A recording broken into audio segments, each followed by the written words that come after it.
그리고 민주당에서도 물리력 행사와 관련해서 여러 아이디어가 나오고 있습니다. 이불, 이제 모포, 돌돌 말아라, 수갑 채워라, 뭐 격투까지 해라, 뭐 이런 얘기들이 지금 터져나오고 있거든요. 직접 들어보시죠.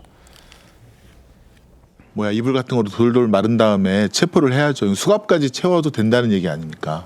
저는 수갑만이 아니고 포승줄도 사용해서 그 물리적 저항이라든지 또는 안전사고라든지 이런 건 철저하게 대비해야 되고요. 체포는 사실 격투까지도 염두에 두고 진행을 해야 되는 것이기 때문에. 어디서 이런 얘기를 했냐 봤더니 김어준 방송에서 저런 얘기를 했군요. 자, 이불, 돌돌 말고 체포해라, 수갑 채워라, 포승줄, 그리고 체포는 격투까지도 염두에 둬야 된다. 성치은 부위원장님 어떻게 좀 들으셨습니까?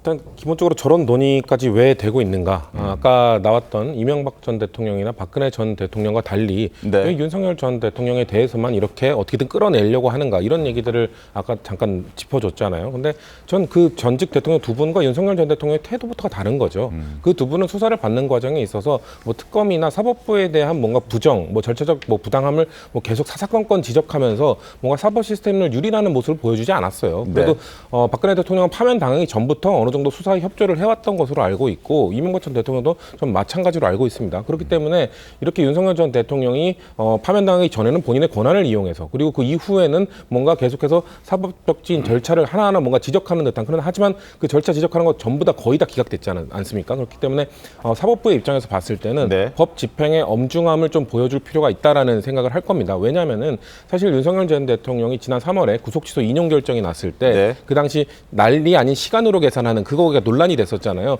그랬더니 수많은 피의자들과 재소자들이 나도 그렇게 해달라라면서 항의를 했던 사례가 있었어요. 이번에도 마찬가지일 겁니다. 아마도 윤석열 전 대통령이 이렇게 난 나가지 않겠다, 수사 거부하겠다, 잘못됐다라는 이렇게 버티기가 통할 경우 다른 뭐 예를 들면 질이 나쁜 뭐 조폭이라든지 이런 사람들의 피의자들이 나도 안 나간다, 대통령도 그러지 않았느냐, 나도 잡아가지 말라, 내 몸에 손대지 말라 이런 식으로 악용될 가능성이 있기 때문에 법 집행의 엄중함을 어떻게든 보여줘야 된다라는 그런 차원에서 저런 논의까지 이어지고 있는 걸로 보여지는데 근데 저는 제 개인적인 생각입니다만 결국 특검이 목표로 하는 것 그리고 다수의 국민들이 원하는 것은 윤석열 전 대통령이 빨리 재판을 받고 법의 판결을 받는 거거든요.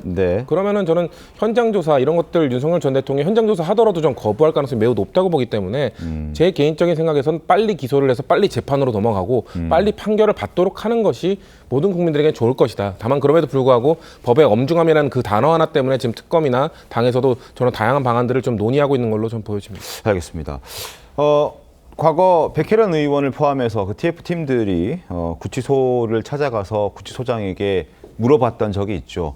윤 전 대통령처럼 체포영장 집행에 불응한 경우들이 있느냐라고 물었을 때 구치소장은 흔히 있다라고 얘기를 했던 적이 있어서 꼭 대통령이 이렇게 행동했기 때문에 이걸 시발점으로 해서 다른 재수자들이 이 행동을 따라할 것이다 라고 보는 것은 다소 좀 무리가 있어 보인다는 생각도 합니다. 그러나 어쨌든 지금 민주당에서는 이런 자극적인 말들이 나오고 있습니다. 포승줄, 격투, 체포, 수갑, 뭐 이불, 돌돌 말아라. 김성태 대표님 어떻게 보셨습니까? 참 이게 천박한 그런 분위기로 이렇게 국민 감정 이렇게 돋구는 저는 정치인의 발언은 상당히 신중하고 자제해야죠. 그러니까 2018년도 그때 최순실 국정조사 청문특위위원장을 제가 하고 있었어요. 그래서 이제 이 국정조사를 갖다가 서울구치소에 가서 별도 공간을 이제 강당 같은 데서 만들고 최순실 씨를 바로 그 이제 국정조사 청문회 그 공간 자리에 세웠어요. 앉혔죠. 그런데 이제 이렇게 뭐 의원들이 이제 뭐 이렇게 국정조사를 갖다 질의를 하고 답변을 구하는 그 과정에 본인이 상당히 좀 불쾌하고 듣기 힘들었는지 감당이 안 됐는지 그냥 갑자기 그냥 나 이거 안 해 그러고 그냥 들어가 버렸어요. 나가버렸어요? 네, 그냥 밖에 이제 자기 수감된 방으로 가겠다고 나가버렸어. 뭐 어떨 방법이 없었어. 그때 그렇게 하고 그냥 서울구치소 최순실 국정조사 청문은 그걸로 끝났어요. 그러니까 제가 이런 이야기를 드는 거는 그래도 아무리 심산 비상계엄의 그 잘못된 판단으로 이미 내란죄를 받고 있고 또 그 수사에 미비하고 또 국민적 의혹을 해소하는 그런 특검의 노력 자체를 갖다 국민들이 얼마나 존중하고 나도 부정하는 건 아니에요. 그렇다면은 그래도 윤석열 전 대통령도 피의자 그러니까 재판을 받아야 될 사람이 한 사람이거든요.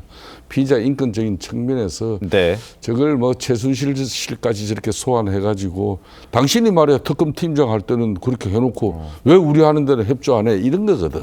그런 식으로 이렇게 해가지고 결국은 이게 참 모든 게 이제 저는 그런 건데 내일 이제 김건희 여사 이제 특검에 불려가요. 네.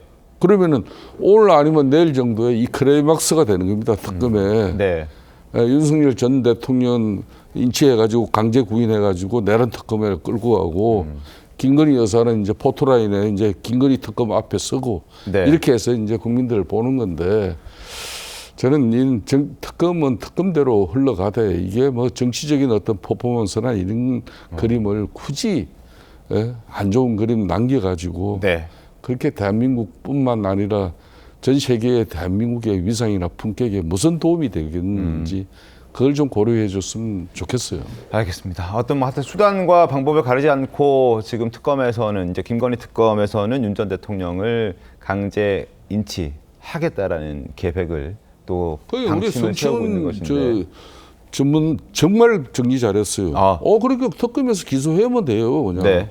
그러면은 특검 수사에 협조 안 하고 뭐 진술도 제대로 안 해가지고 방어권 행사 안 했으면은 윤석열 전 대통령이 불리하잖아요. 불리한 그러니까요. 대로 그냥 기소해버리면 끝나는 거죠. 그러니까 뭐 억지로 데리고 나와봐야 얘기 안 하면 그만이니까. 그러니까. 그럴 바에는 내란 특검이 지금 수사 없이 기소했듯이 김건희 특검도 지금 이런 상황이라면 굳이 무리해서 끄집어내서 정치적 특검이라는 비판받기보다는 기소를 통해서 재판을 받게 하는 것이 맞지 않겠냐 하는 김성태 대표의 의견도 있었고 성치훈 부위원장의 의견도 있었습니다.